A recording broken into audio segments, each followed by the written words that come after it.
In general, I never, ever thought of hurting anybody or lying to anybody or manipulating anybody. It never really crossed my mind to do that just because, it's wrong. Right. Huh. I wonder where you got your strong value system from then. I don't know. I guess it's God.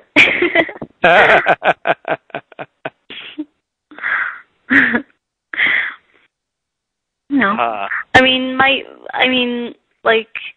Like I said, I was afraid that people would kind of would condemn my parents for putting us in that situation, but they were pretty good parents. They really did the best they could, and they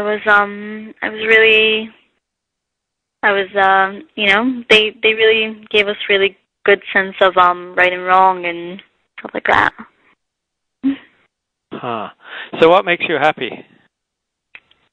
What makes me happy? Well, I guess even if this, freedom that comes with not being religious could be kind of a burden, it does make me happy because, I just know that I'm kind of in control of my destiny, Mm-hmm.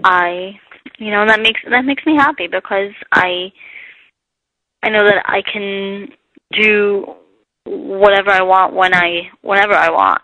So that's nice. And what type of people? Keep going. No. Yeah, go on. And what type of people were you saying? What type of people do you gravitate towards? I would say I kind of gravitate towards people who are sort of outcasts, I guess, or loners, or people who are different or interesting in some way.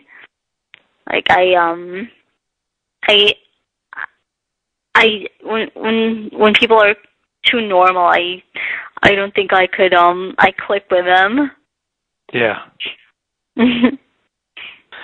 So you must like Hershey Fried. I've never actually met him. I came up on his blog one day, just by accident, just because I'm obsessed with reading blogs. But I've never actually met him in person. But I admire him a lot. I love his writing. I think he's really cool. What are some of the other blogs that you adore? Well, there's this blog. It's called Absurdistry. It's just like a blog about this guy who just writes about his life and also he's kind of different, and that's a very cool blog. I also used to read A Hussite and a Heretic. I don't know if you ever heard of that blog. No. It's about a guy who he's still in the frum community, and he's not religious inside anymore, but he's still acts religious, and he still lives a religious life. So that's very interesting. Yeah. Yeah. And I just read all kinds of really random blogs too. There's this one really funny blog. It's called RL Server, and it's about a waiter who works at Red Lobster.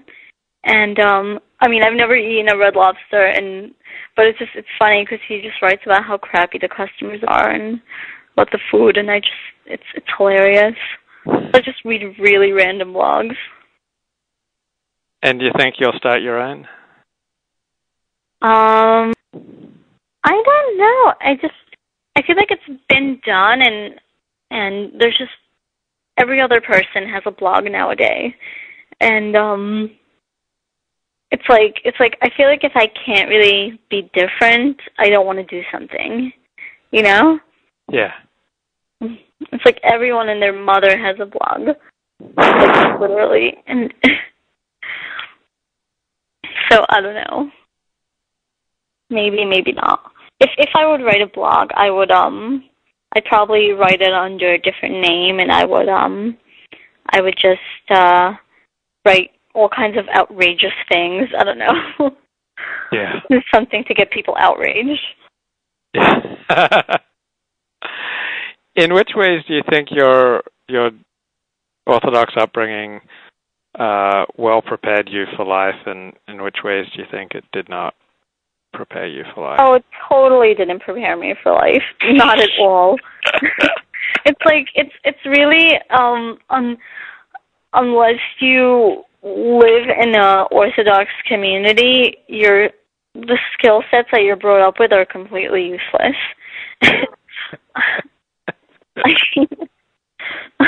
I mean, I basically had to discover everything on my own, like everything. It's been really hard. It's been really hard. Like there should be an organization to help people transition from Orthodox Judaism to... They really should. To teach people how to open a bank account, how to write a resume, how to go on a job interview, how to interact with people, how to go on a date, how to interact with people.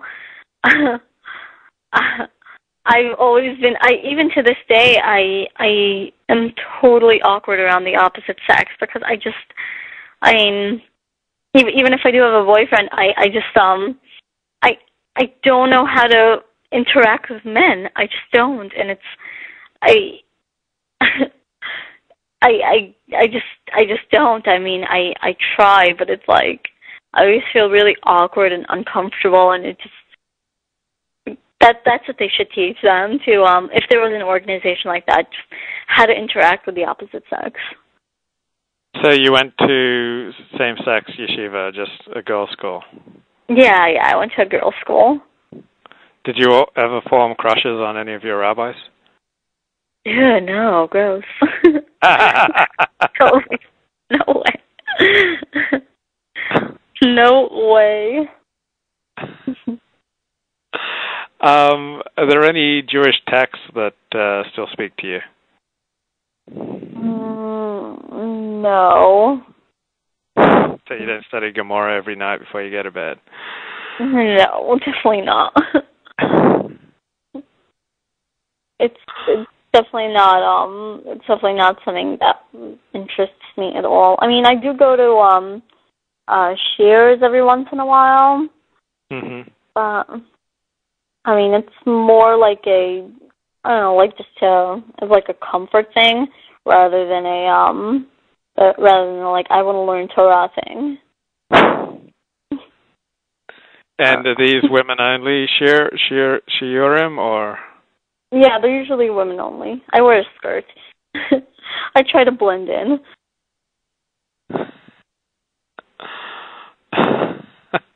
Huh. So I assume you got a lot of response to your essay. Did you find that gratifying? Yeah, I mean everyone that read it really was like wow, I had no idea, because like I said, like when I was growing up, I kind of I didn't really think I was different than other people, and then when I realized that, like after a couple of years, when I realized that, I'm like, oh my god, like people don't grow up like this, you know. But like, yeah, most of the responses I got were just wow, I can't believe it, you know, like I can't believe you grew up like that, which I thought was very amusing. Why do you think it's so obvious when you walk around that you got off the derech on your chest, that everybody knows you're off the derech and nobody really wants to talk about it? How do you get the sense that people all know that you're off the derech? Well, it's more like when I interact with religious people, I